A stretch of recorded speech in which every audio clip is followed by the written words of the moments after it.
Today is opening day for Nemours Estate in Wilmington, Delaware. So, no fooling. That's where we're headed for today's garden visit. Welcome to A Garden a Day with Maidenbrock Gardens, where we explore the world one garden at a time. Today is April 1st. Spring is a great time to visit Nemours Estate, just in time to see blooming dogwoods, lilacs, and azaleas. The Nemours Estate spans 200 acres with the mansion, chauffeur's garage, and French-inspired gardens. The estate was built for Alfred I. DuPont between 1909 and 1910 as a gift for his second wife, Alicia.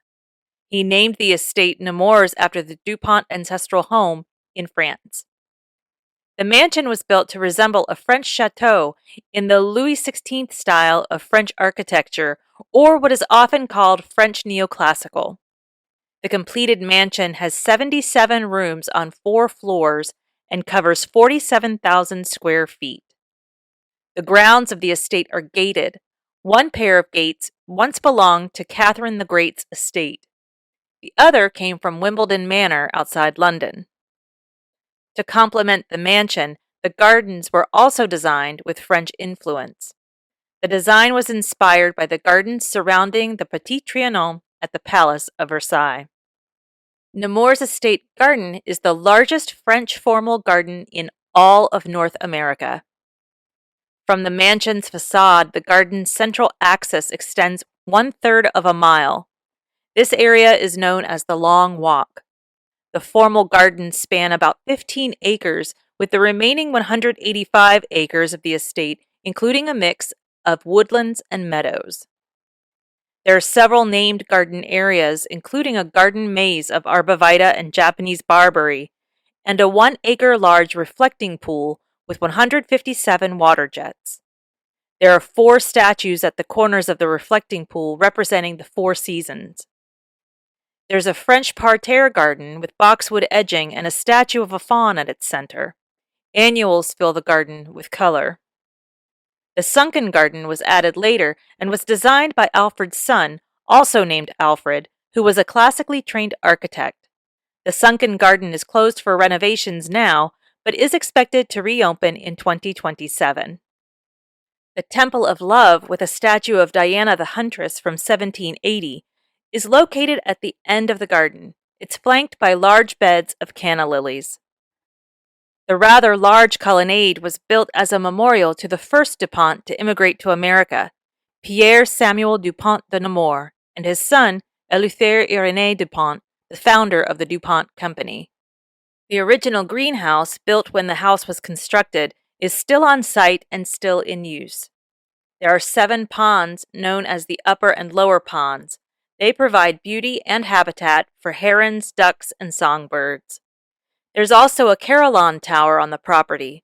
The bells ring every 15 minutes and play Happy Birthday on May 12th, the date of birth of Alfred DuPont.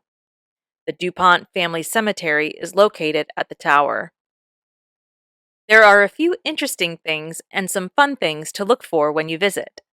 There's a cannon from the USS Constitution, also known as Old Ironsides. I think it's a replica, but I could be mistaken. There are also pieces of early 20th century farm equipment. A children's house called the Wren's Nest was a mail-order house built in 1916. It was used first as a schoolhouse and then as a meeting place for children at the Nemours Children's Hospital to use for play and scouting activities. And keep your eyes open for mischievous little guys. There are 7 garden gnomes in the garden. All are more than 120 years old, and the gardeners at Nemours move the gnomes every week. Or do the gnomes move themselves? The estate opened to the public per Alfred's wishes after the death of his 3rd wife Jessie in 1970. The estate is open Tuesday through Sunday from 10 to 5 from April to December, and as I mentioned at the top of this episode, opening day is today. Self-guided tours are available for the mansion, gardens, and the chauffeur's garage, and shuttle tours are also available of the grounds.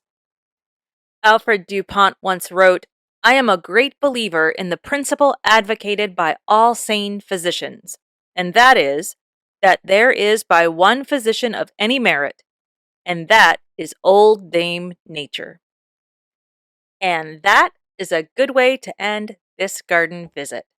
Join me here tomorrow to find out where we're going next.